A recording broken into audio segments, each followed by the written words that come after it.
નમસ્તે વિદ્યાર્થી મિત્રો, આપ સૌ મિત્રોનું એન્ટાયર સ્ટડી ચેનલ પર હાર્દિક સ્વાગત છે. મિત્રો, આજના લેક્ચરમાં આપણે પેપર નંબર 303 એડવાન્સ કેલ્ક્યુલસ 1 નું યુનિટ નંબર 4 આજે આપણે તેની શરૂઆત કરવાના છીએ. ગયા લેક્ચરમાં મિત્રો આપણે પેપર નંબર 304 નું યુનિટ નંબર 3 આપણે કમ્પ્લીટ કર્યું. એટલે કે સિલેબસમાં આપણે આમ જોઈએ તો મિત્રો આપણે બે પેપર છે ને એક શું છે પ્રેક્ટિકલનો પેપર. એટલે થિયરીના બે પેપરના ટોટલ આપણે કેટલા યુનિટ થશે? એક પેપરમાં 4 યુનિટ આવે એટલે બે પેપરના કેટલા થશે? 8 યુનિટ થાય. એમાં આપણે એક યુનિટ પૂરું થયું, બરાબર. એટલે હવે આપણે 7 યુનિટ બાકી રહ્યા. હવે મિત્રો પહેલાં તો આપણે સૌપ્રથમ જે પેપર નંબર 304 માં યુનિટ નંબર જે 3 આપણે પૂર્ણ કરી દીધું છે, બરાબર. એમાં કંઈ તમને કંઈ ડાઉટ ને એવું કંઈ હોય, બરાબર, તો તમે મને પૂછી શકો છો. તો આજના લેક્ચરમાં પહેલાં તો આપણે જે યુનિટની શરૂઆત કરવાના છીએ પેપર નંબર 303 એડવાન્સ કેલ્ક્યુલસ 1 ને એનું આપણે યુનિટ નંબર 4 આપણે ચાલુ કરવાના છીએ.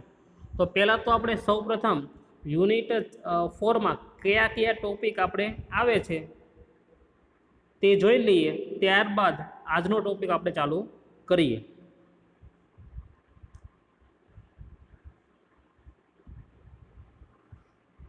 તો મિત્રો આપણે પેપર નંબર 303 એનું નામ છે એડવાન્સ કેલ્ક્યુલસ 1.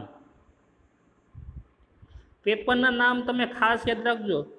પ્રેક્ટિકલની એક્ઝામમાં આપણને વાયવામાં પ્રેક્ટિકલમાં વાયવામાં આના ક્વેશ્ચન પૂછાય છે. એટલે બહુ દર વખતે આ ક્વેશ્ચન પૂછે જ છે લોકો કે પેપર નંબર અને કયા એનું પેપરનું નામ શું છે એ બધું તમને યાદ હોવું જોઈએ.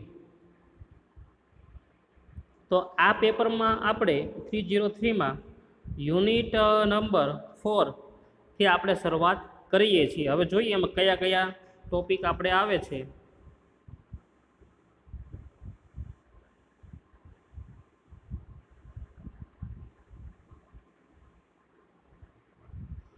તો યુનિટ નંબર 4માં મિત્રો એનું વેઇટેજ કેટલું છે? માર્કનું 18 માર્કનું આપણને આ યુનિટમાંથી પૂછાય છે. તો કયા કયા ટોપિક છે આમાં? Taylor's and Maclaurin's expansion for function of several variable, proof for cases of 2 variable only. એટલે કે ટેલર્સ અને મેક્લોરિનની જે એક્સપાન્શનની જેની ફોર્મ્યુલા છે એના આધારિત એનું પેલા ફોર્મ્યુલા આવશે, ત્યારબાદ એના આપણે એક્ઝામ્પલ આપણે કેલ્ક્યુલેટ કરીશું. પછીનો ટોપિક છે તે બીટા એન્ડ ગામા ફંક્શન. આ બીટા એન્ડ ગામા ફંક્શન છે.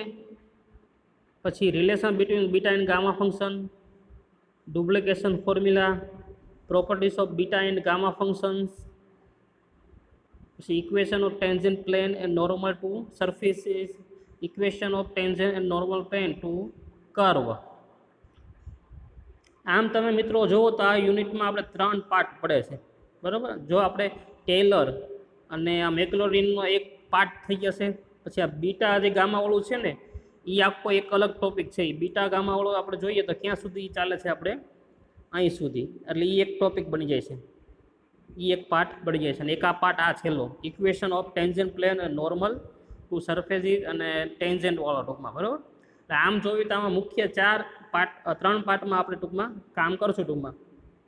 તો આજે યુનિટની શરૂઆત યુનિટ નંબર 4ની આપણે જે શરૂઆત છે એ આ ટોપિકથી કરશું આપણે. Equation of tangent plane and normal to surfaces and equation of tangent and normal plane to curve. તો લેક્ચરની શરૂઆત કરીએ આપણે આ ટોપિકથી આજે.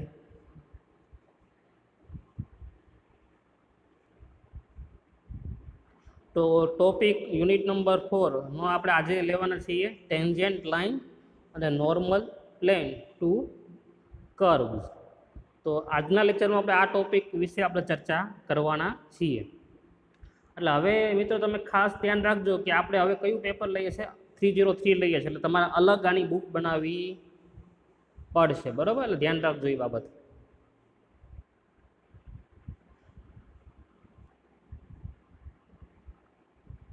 તો જેમ અગાઉ વાત કરી, પેપર 303 એડવાન્સ કેલ્ક્યુલસ 1 યુનિટ 4 એનો પહેલો topic tangent line and normal plane to curves.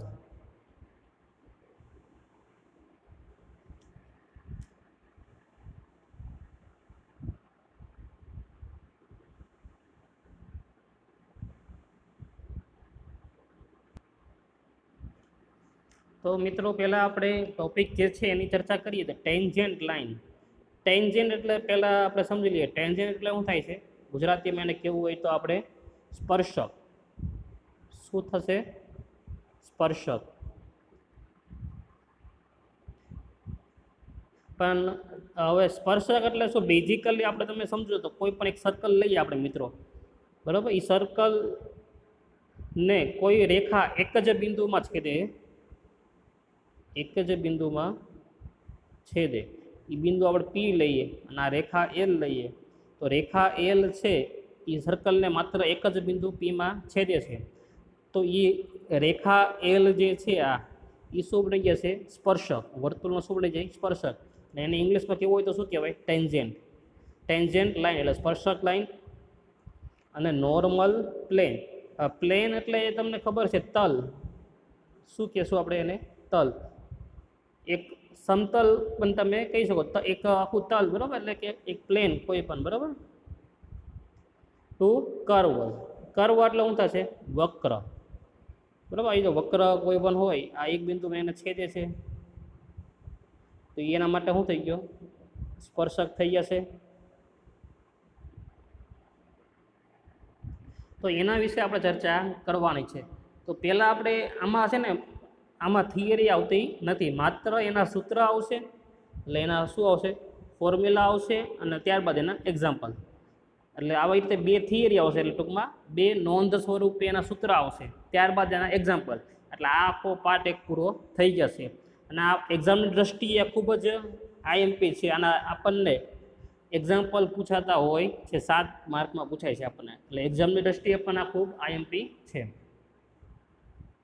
હવે મિત્રો સમજીએ તો આપણને f of x y z equal to 0, g of x y z equal to 0 at point x1 y1 z1. હવે મિત્રો એ બે ફંક્શન છે એફ અને જી, અને જે ફંક્શન આપણને એ પાછી કેમાં લેવાના છે? 3Dમાં. એટલે કે એમાં શું હશે? X y z, x y z coordinates, એટલે કે 3 ડાયમેન્શનલમાં આપણે આખું ઇમેજિનેશન કરવાનું છે. એટલે જે આપણે ફંક્શન લઈએ છીએ એમાં એક્સ વાય ઝેડ સ્વરૂપે હશે, એવી રીતે જીમાં પણ એક્સ વાય ઝેડ આ બે ફંક્શન છે, બરાબર? અને એના એક પોઈન્ટ માટે આપણે ફોર્મ્યુલા ફાઇન્ડ કરવાની છે. પોઈન્ટ છે x1 y1 z1.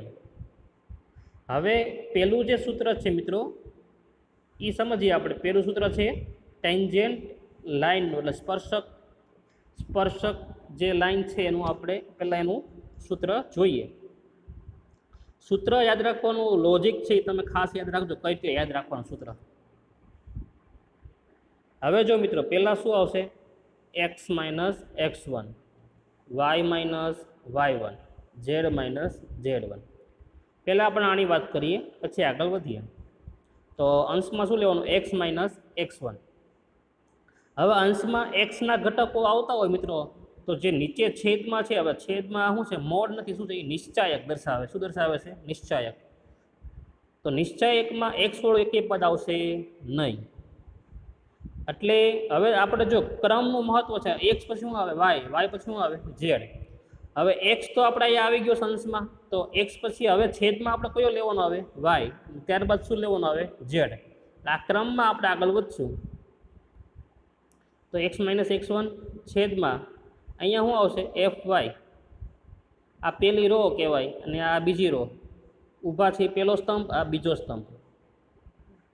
આ અગ્ર વિકર્ણ અને આ પ્રતિવિકર્ણ. આ નિશ્ચાયકની બેઝિક માહિતી. તો મિત્રો આજે પ્રથમ રો છે એમાં શું આવશે? એફ વાય, પછી શું આવશે? F Z. એવી રીતે મિત્રો પહેલી રોમાં એફ ફંક્શન આવશે, બીજી જે પંક્તિ છે રો એમાં શું આવશે? જી ફંક્શન, એટલે જી વાય જી ઝેડ. હવે આ એફ વાય એનું તમે અર્થઘટન કરો એટલે શું થાય? ફંક્શન એફનું વાયને સાપેક્ષે તમારે વિકલન કરવાનું. એવી રીતે એફ ઝેડ એટલે શું કહેવાય? ફંક્શન એફનું ઝેડને સાપેક્ષે વિકલન. એવી રીતે જી વાય એટલે કે ફંક્શન વાયનું જીને સાપેક્ષે વિકલન. બરાબર? તો એ તમને આઈડિયા આવી ગયો હશે. હવે આની ઉપર ધ્યાન આપીએ તો શું છે એમાં? આ એક્સ માઇનસ x1 તો આવી ગયું, એક્સ પછી શું આવશે? વાય આવે, એટલે વાય માઇનસ y1. દરેક જે છે એક્સ વાય જે કોર્ડિનેટ છે એને આપણે એના બિંદુમાંથી શું કરવાના છે? બાદ કરીએ છીએ. Y minus y1. હવે વાય આવી ગયું મિત્રો, તો આપણો જે ક્રમ હતો એ યાદ જ છે આપણને. વાય પછી શું આવે? ઝેડ. એટલે હવે પહેલી રોમાં શરૂઆત ક્યાંથી થશે? એફ ફંક્શન છે તો આપણને ખબર જ છે, પણ હવે શરૂઆત ક્યાંથી થશે? ઝેડ. એટલે પહેલાં શું આવશે? F Z.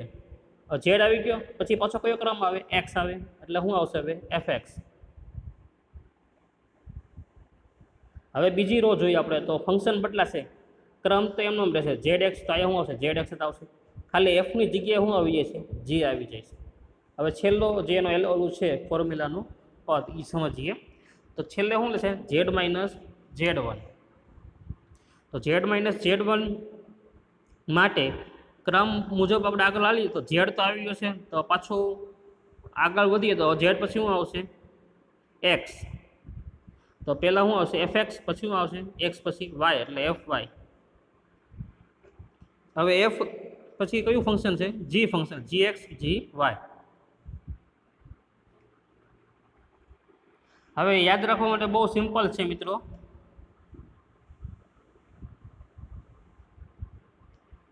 શું કરવાનું તમારે?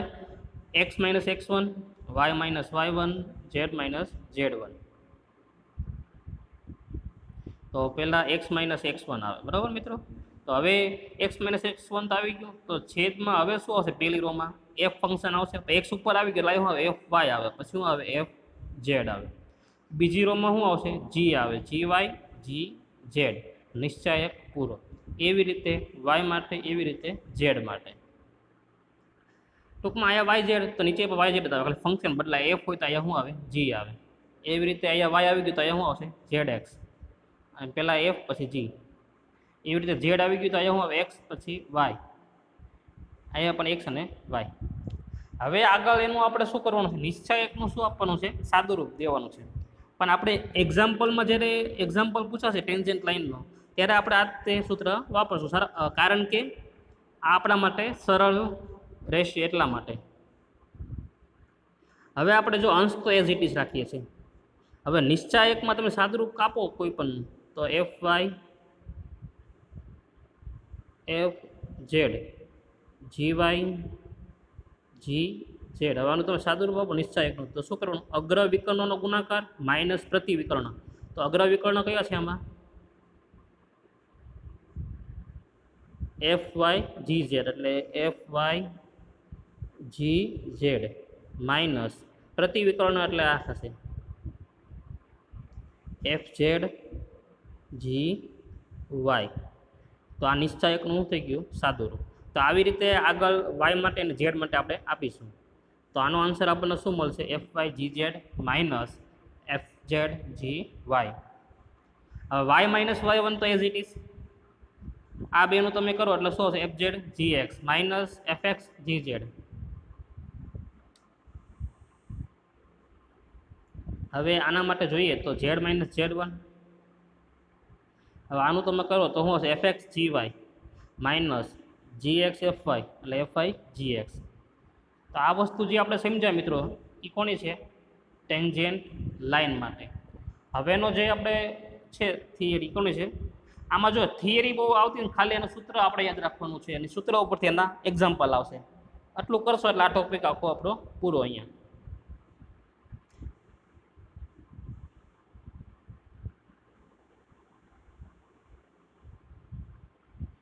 હવે ટેન્જન્ટ લાઇન પછી નોર્મલ પ્લેનનું સૂત્ર તો બહુ સરળ જ છે, બરાબર. જેને ટેન્જન્ટ લાઇનનું આવડી જશે એને નોર્મલ પ્લેનનું તો સરળતાથી આવડી જશે. એમાં કાંઈ ડિફરન્સ છે ને, જો સાવ સરળ છે. જો શું તમારે યાદ રાખવાનું છે, જો સમજો અહીંયા. હવે અહીંયા જે છે ને મિત્રો, અંશ અને છેદ. અંશમાં છે એક્સ માઇનસ x1 ને છેદમાં આવું છે આખું fy gz minus fz gy. તો હવે તમારે શું કરવાનું છે, આ અંશ અને છેદ નો ખાલી તમારે શું કરવાનું છે, ગુણાકાર. પછી આ ઇક્વાલિટી છે ત્યાં તમારે શું કરી દેવાનું છે, એડિશન. અને એ બધાની બરાબર શું મૂકી દેવાનું, 0. આટલી વસ્તુ તમે ચેન્જીસ કરો ને મિત્રો, એટલે ઓટોમેટિક કોનું સૂત્ર આવી ગયું, નોર્મલ પ્લેનનું આવી ગયું. જુઓ તમે, હવે આપણે સમજીએ. જો આ અંશ અને છેદ છે એનો શું થઈ ગયો, ગુણાકાર. હવે આ ઇક્વાલિટી છે ને શું આવી ગયો, સરવાળો. હવે અંશ અને છેદ છે એનો શું થઈ ગયો, ગુણાકાર. ઇક્વાલિટી છે ત્યાં શું થઈ ગયું, એડિશન. અંશ અને છેદનો શું થઈ ગયો, ગુણાકાર. અને એ બધાની બરાબર શું આવી જશે, 0. બીજો કાંઈ તમારે ચેન્જીસ કરવાનો નથી. છે ને સરળ. તો હવે ખાલી તમને શું મેં કીધું, તમને ટેન્જન્ટ લાઇનનું તમને આવડી જશે, એની ઉપરથી ઓટોમેટિક તમને શું આવડી જશે, નોર્મલ પ્લેનનું આવડી જશે. હવે મિત્રો આના આપણે હવે એક્ઝામ્પલ હવે સમજીએ. આપણે સૂત્રમાં જો બહુ સિમ્પલ જ છે, ખાલી આટલી વસ્તુ તમને યાદ યાદ રહી જશે, એની ઉપરથી તમને બધું આવડી જશે.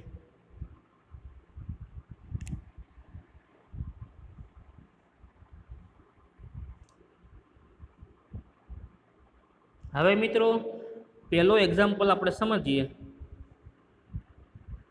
Find the equation of tangent line and normal plane to the curve 9x² minus 4y² minus 9z² plus 36 = 0. અને સેકન્ડ જે આપણને આપેલું છે equation 3x + y minus z minus 1 = 0. અને પોઈન્ટ આપેલો છે 8.2 - 3 2.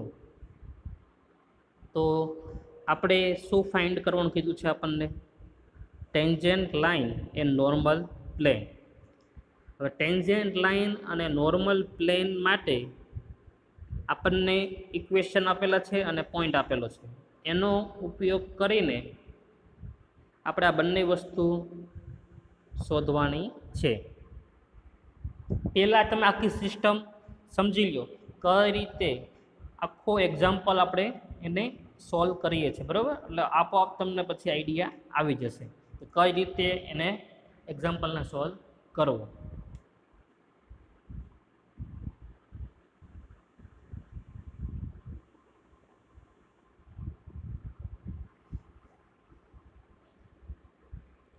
હવે મિત્રો આપણે વાત કરીએ તો આ જે થિયરીમાં હમણાં ત્યાં જોયું હતું, બે ફંક્શન આપણે હોય છે એમાં કે f(x, y, z) = 0 અને g ફંક્શન એક હોય છે x, y, z = 0.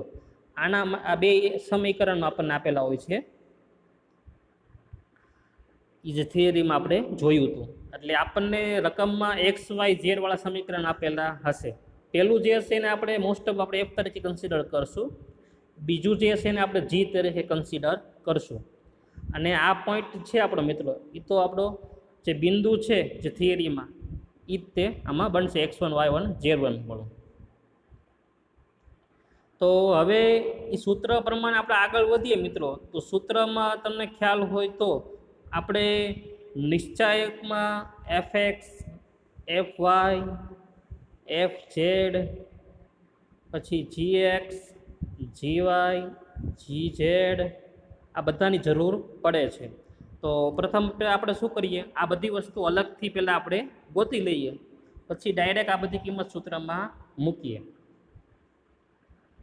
તો આપણી પાસે સોલ્યુશન જોઈએ તો here 9x² - 4y² - 9z² plus 36 = 0 and 3x + y minus z minus 1 = 0. તો પહેલાં આપણે આને આપણે f તરીકે લઈએ, કન્સિડર કરો. તો પહેલાં એનું આપણે એક્સને સાપેક્ષે કરશું વિકલન, પછી વાયને સાપેક્ષે અને પછી ઝેડને સાપેક્ષે. હવે તમે મિત્રો આનું આ સમીકરણનું તમે એક્સને સાપેક્ષે કરતા હોય વિકલન, તો જ્યારે એક્સને સાપેક્ષે તમે વિકલન કરો તો એની સિવાયના જે ચલ હોય કે સંખ્યા હોય એ એના માટે શું કહેવાય? કોન્સ્ટન્ટ કહેવાય. એટલા માટે એનું વિકલન આપણને શું મળશે? 0. હવે આનું આપણે એક્સને સાપેક્ષે કરો મિત્રો તો એફ એક્સ ઇક્વલ ટુ, હવે 9x² નું વિકલન શું થાય? 2 આગળ આવશે ઘાત એટલે 9 દુ 18, x² નું થશે 2x એટલે 18x. વાય ઝેડ એ એક્સનું સાપેક્ષે કરતા હોય ત્યારે એ શું થઈ જાય? કોન્સ્ટન્ટ, એટલે એનું શું થઈ જશે? 0. અને 36નું તો અચળ સંખ્યા છે એટલે એનું વિકલન શું થાય? 0. એટલે ફાઇનલી આપણને શું મળે છે? 18x. એટલે શું મળ્યું આપણને? 18x. હવે મિત્રો એ 18xમાં હવે જો આ જે એક્સ વાય ઝેડ જે છે એ આપણા માટે અહીંયા કન્સિડર કરો તમે, એક્સ વાય અને ઝેડ. એટલે એક્સના સ્થાને આપણે કેટલા મૂકશું? 2.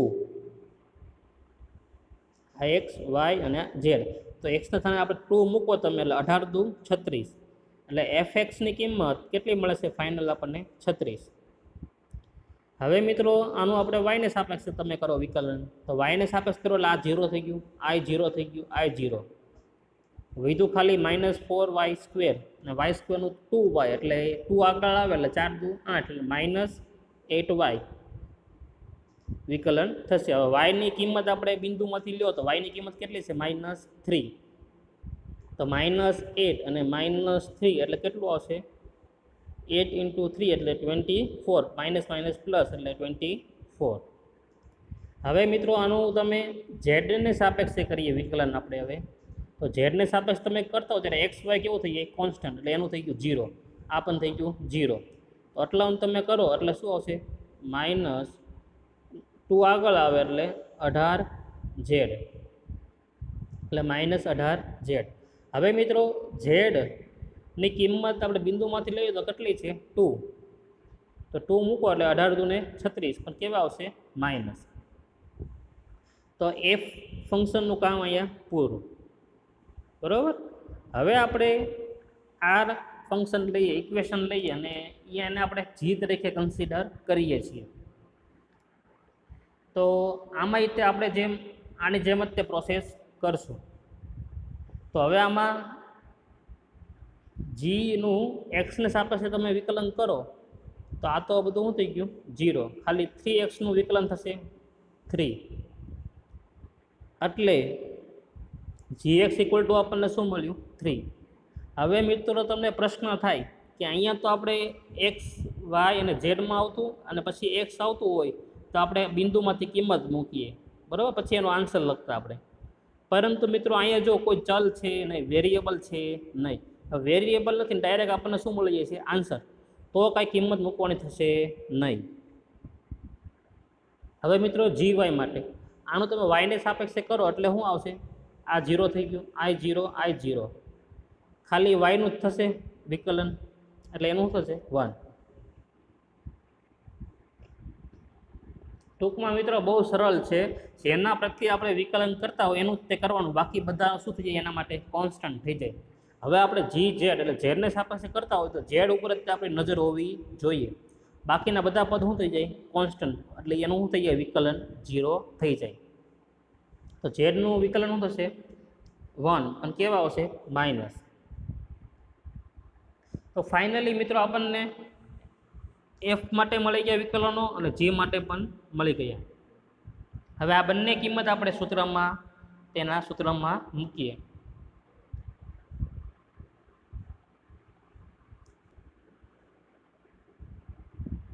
હવે મિત્રો equation of tangent line is.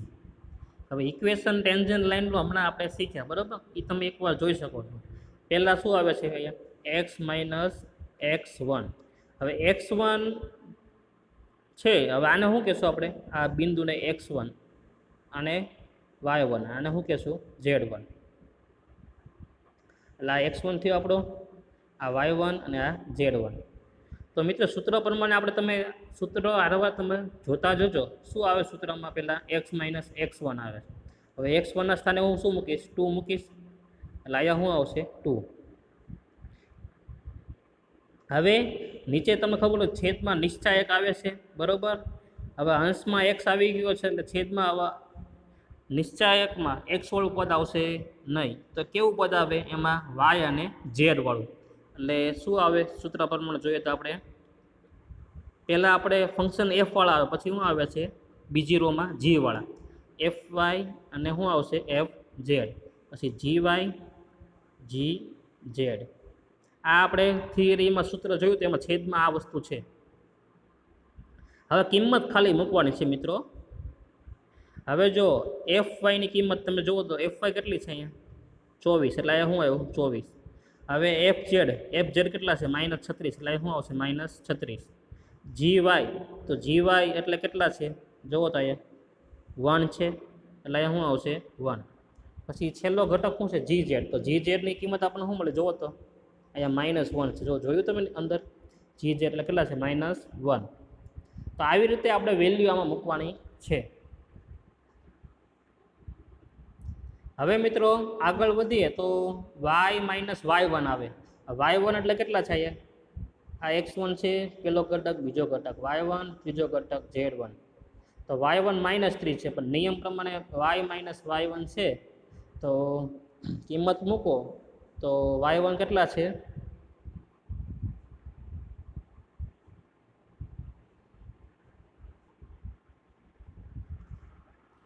તો મિત્રો આપણે આ સ્ટેપ હવે તમને સમજાઈ ગયું હશે, બરાબર. એટલે જો એમાં આપણે અંશમાં મેં કીધું એમ કે y -y1 ને y1 એટલે -3, પણ માઇનસ શું થઈ જશે પ્લસ. હવે y વાળું છે એટલે તમને ખબર હોય સૂત્ર તમારે ખાસ હવે ધ્યાન રાખવાનું છે.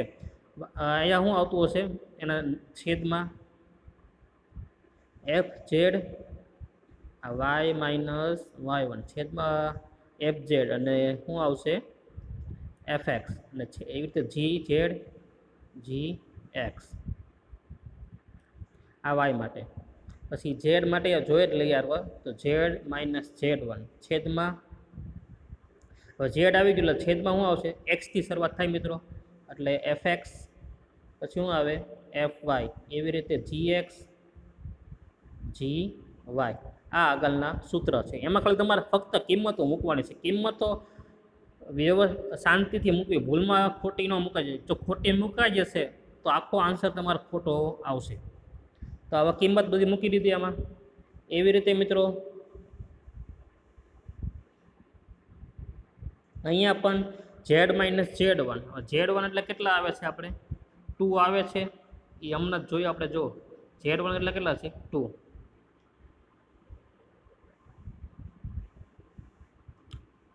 ત્યારબાદ અહીંયા શું આવે છે એફ એક્સ, એટલે એફ એક્સ એટલે કેટલા છે 36. પછી આવશે અહીંયા એફ વાય સૂત્ર પ્રમાણે, તો એફ વાય એટલે કેટલા છે 24. અહીંયા શું છે મિત્રો જી એક્સ, તો જી એક્સ કેટલા છે સૂત્ર પ્રમાણે જોઈએ તો 3. પછી આવે છે જી વાય એટલે કેટલા છે 1. તો મિત્રો આ જે મળ્યું એ શું મળી ગયું આપણને ઇક્વેશન ઓફ ટેન્જન્ટ લાઇન. હવે ફક્ત આનું આપણે શું દેવાનું છે સાદું રૂપ.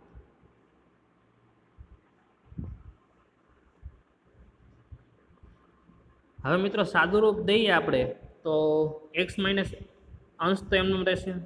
અહીંયા નિશ્ચાયકનું તમારે સાદું રૂપ દેવાનું છે. નિશ્ચાયકનું સાદું રૂપ દઈએ આપણે તો હવે 24 - 36 1 -1 તો ઇક્વલ ટુ, હવે આ પહેલાં શું આવશે અગ્ર વિકર્ણનો ગુણાકાર માઇનસ પ્રતિવિકર્ણ એટલે -24 +++36. હવે -24 અને +36 એટલે કેટલા થશે 36માંથી 24 જાય એટલે 12 આવશે. એટલે ફાઇનલી આપણને આ -24 + 36 મળે છે. એવી રીતે y +3 એઝ ઇટ ઇઝ 36 તેરી 108 એટલે -108 +++36. z -2 એઝ ઇટ ઇઝ 36 - 24 તેરી 72. હવે x -2 એઝ ઇટ ઇઝ 36માંથી 24 જાય એટલે 12, 108માંથી 36 એટલે -72, 72માંથી 36 જાય એટલે -36. હવે મિત્રો આપણને એક આ આન્સર મળ્યો છે, બરાબર. હવે આન્સરમાં જો આમાંથી કંઈ કોમન નીકળતું હોય એને છેદ ઉડતા હોય તો કેન્સલ કરવાના, નહીંતર એ આપણો શું થઈ જશે આન્સર. હવે મિત્રો જો આ છેદમાં બધામાંથી જો શું કોમન નીકળે છે, 12 કોમન નીકળે જો, તો બધામાંથી આપણે 12 કોમન કાઢી લઈએ. અંશ તો બધા કેવો રહેશે, અંશ એજ ઇટ ઇઝ રહેશે. આમાંથી 12 કોમન કાઢો એટલે અહીંયા શું વધે 1, આમાંથી 12 કોમન કાઢો એટલે 12 6 72 એટલે -6, આમાંથી તમે 12 કોમન કાઢો 12 13 36 એટલે શું વધે -3. એટલે ફાઇનલી આપણને ટેન્જેન્ટનો જે ટેન્જેન્ટ લાઈન હતું એનો આપણને આન્સર મળી ગયો. તો ટેન્જેન્ટ લાઈનનો આન્સર આપણને આ મળ્યો. હવે એની ઉપરથી હવે આપણે નોર્મલ પ્લેનનો આન્સર મેળવીએ. હવે નોર્મલ પ્લેન માટે તમને આઈડિયા છે તે શું કરવાનું છે, સૂત્રમાં આપણે સમજાતા જે આન્સર મળે એનો શું કરવાનું, અંશ અને છેદનો ગુણાકાર, ઇક્વાલિટી હોય ને શું કરી દેવાનું તમારે એડિશન. તો આ બે અંશ અને છેદનો ગુણાકાર, ઇક્વાલિટી છે ત્યાં એડિશન, આ બેનો ગુણાકાર અંશ અને છેદનો, ઇક્વાલિટી છે ત્યાં એડિશન, આ અંશ અને છેદનો ગુણાકાર, અને બધાની બરાબર શું આવી જશે 0.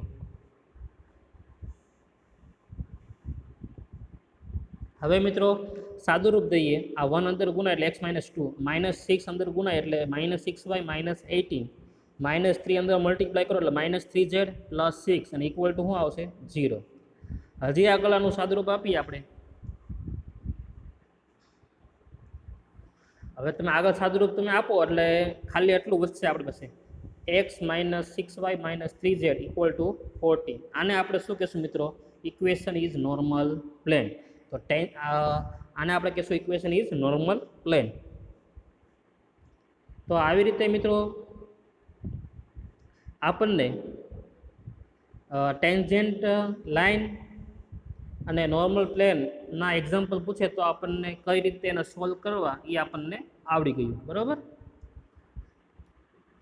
હવે મિત્રો આની પછીના લેક્ચરમાં આપણે નવો ટોપિક લેશું, tangent plane and normal line, એટલે શબ્દોની ઉલટ સુલટ થઈ જશે, બરાબર. આ લેક્ચરમાં આપણે શું જોયું, ટેન્જેન્ટ લાઈન જોયું, બરાબર. પણ હવે જે લેક્ચર આપણે લેશું એમાં આપણે શું છે, ટેન્જેન્ટ પ્લેન અને નોર્મલ પ્લેન છે એની જગ્યાએ શું આવીએ છીએ નોર્મલ લાઈન. એટલે જો શબ્દો ઉપર ખાસ તમે ધ્યાન રાખજો, બરાબર. એટલે હવે મિત્રો આપણે નેક્સ્ટ લેક્ચરમાં મળશું ત્યારે આપણે tangent plane and normal line વિશે આપણે સમજ મેળવશું અને ત્યારબાદ એના એક્ઝામ્પલ વિશે આપણે ડિસ્કશન કરીશું.